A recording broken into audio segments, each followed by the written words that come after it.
मसाले का कीमा बनाने के लिए जो इंग्रेडिएंट्स हमें चाहिए उनमें शामिल है प्याज दरमियानी 1 अदद, इसको हमने चॉप कर लिया है।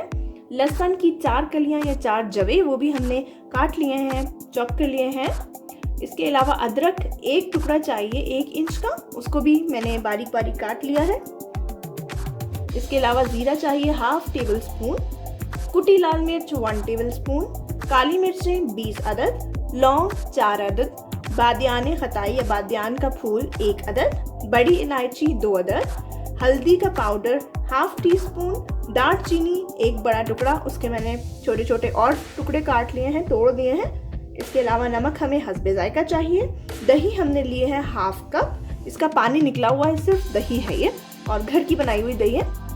तो ये चीज़ें चाहिए। इसके अलावा कीमा चाहिए आधा किलो। कीमा मशीन से नहीं निकलवाया है बल्कि ये हाथ का बना हुआ कीमा है।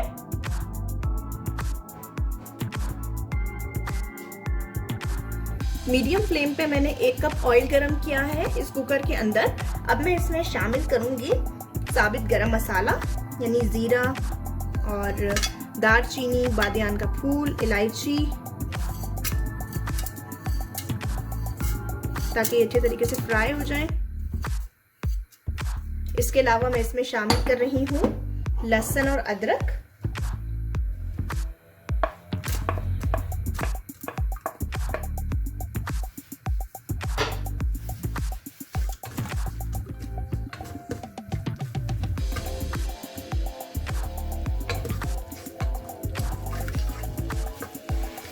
इसे फ्राई करना है जब तक लहसुन और अदरक थोड़ा सा ब्राउन ना हो जाए। आंच तेज नहीं रखनी, मीडियम आंच पे, मीडियम फ्लेम पे ये तमाम काम करना है। और इस कीमे को खड़े मसाले का कीमा इसलिए कहा जाता है क्योंकि इसमें तमाम मसाले कट के डलते हैं या खड़े खड़े ही डलते हैं, पेस्ट नहीं बना हुआ होता या पिसे हुए नहीं होते। ये बहुत अच्छी खुशबू आ रही है मसाला भुनने की। और लहसुन अदरक गोश्त में लाजमी डाला जाता है और इसका रीज़न ये है कि गोश्त की एक अपनी स्मेल होती है, एक मतलब खाते हुए अच्छा सा टेस्ट नहीं आता अगर लहसुन अदरक ना डाला हो। तो ये लाजमी है जब भी आप गोश्त बनाते हैं, कीमा बनाते हैं, ताकि गोश्त जब खाएं तो उसमें एक जो महक आती है, एक स्मेल आती है, एक टेस्ट अजीब सा आता है, वो ना आए। बहुत सारे लोग ऐसे भी होते हैं जो लहसुन अदरक नहीं डालते, लेकिन जब वो गोश्त बनाते हैं तो उसका टेस्ट बिल्कुल अच्छा नहीं होता और खाने में बिल्कुल अच्छा नहीं लगता वो। अब लहसुन अदरक ब्राउन हो गया तो मैं इसमें प्याज ऐड कर रही हूँ जो मैंने काट ली थी।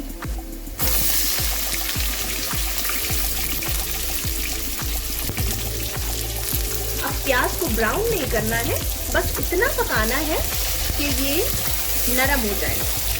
यूँ कह लें कि क्रिस्टल ब्राउन होने तक इसे हम पकाएंगे। ब्राउन नहीं करना, बस ये ट्रांसलूसेंट हो जाए तब तक पकाना है इसे। मीडियम फ्लेम रखा है मैंने इसका, फ्राइंग कर रहे हैं अब हम इसकी। प्याज ट्रांसलूसेंट हो गई है। अब मैं इसमें शामिल कर रही हूँ लाल मिर्चें, हल्दी और नमक।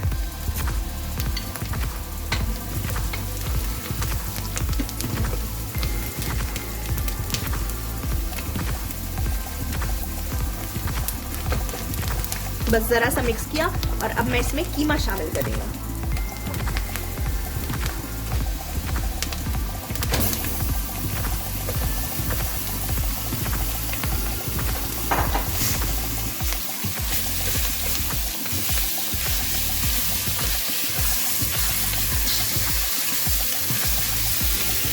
कीमे को मसाले के अंदर अच्छी तरीके से मिक्स करेंगे। फ्लेम मैंने मीडियम टू स्लो कर दिया है और अब इस गोश्त को तब तक पकाना है जब तक ये पानी नहीं छोड़ देता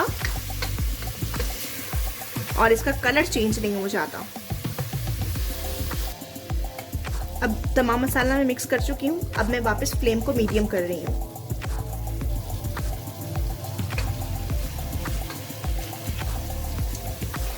पाँच मिनट मैं इसे भून चुकी हूँ और गोश्त ने पानी छोड़ दिया है। अब मैं इसमें दही ऐड कर रही हूँ।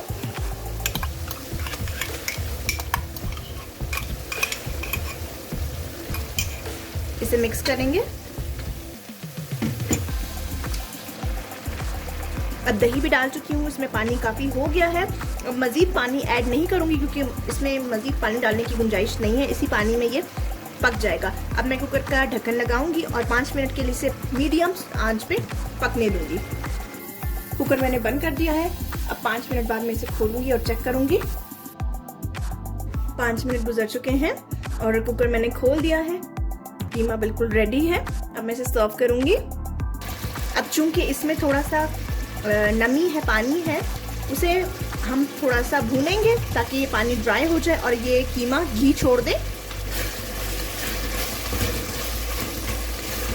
मीडियम फ्लेम पे इसे भूनना है। अब इस कीमे के अंदर हम देख रहे हैं कि थोड़ा सा पानी है, थोड़ा सा गीलापन है, तो इसे हम थोड़ा सा भूनेंगे ताकि ये पानी ख़त्म हो जाए, गीलापन ख़त्म हो जाए। और जब ये कीमा घी छोड़ देगा तो फिर हम इसे सर्व करेंगे। फ्लेम मैंने मीडियम रखा है और अब मैं इसे भूनना शुरू कर रही हूँ। मुसलसल चम्मच चलाते रहना है ताकि ये लग ना जाए और हर तरफ से इक्वली भून जाए। 5 मिनट मैंने कीमा भून लिया है और अब ऑयल अलग हो गया है। इसके अंदर जो गीलापन था वो ख़त्म हो गया है। अब मैं इसे सर्व करूँगी। खड़े मसाले का कीमा बिल्कुल तैयार है। आप इसे ज़रूर ट्राई कीजिएगा और मुझे बताइएगा आपको ये रेसिपी कैसी लगी। अगर रेसिपी पसंद आए तो लाइक कीजिएगा और अगर आपने अभी तक सब्सक्राइब नहीं किया इस चैनल को तो सब्सक्राइब करें और बेल आइकन प्रेस करें ताकि आपको मेरे आने वाले नोटिफिकेशंस मिल सकें और आप मेरी न्यू वीडियो से अप टू डेटेड रह सकें। अगर आप चाहते हैं कि कोई आपकी फेवरेट रेसिपी में बनाऊं तो उसका टाइटल आप कमेंट में ज़रूर बताइएगा, मैं उसे ज़रूर ट्राई करूंगी। मैं मिलूंगी आपसे नेक्स्ट वीडियो में एक नई रेसिपी के साथ। टिल देन, अल्लाह हाफिज़।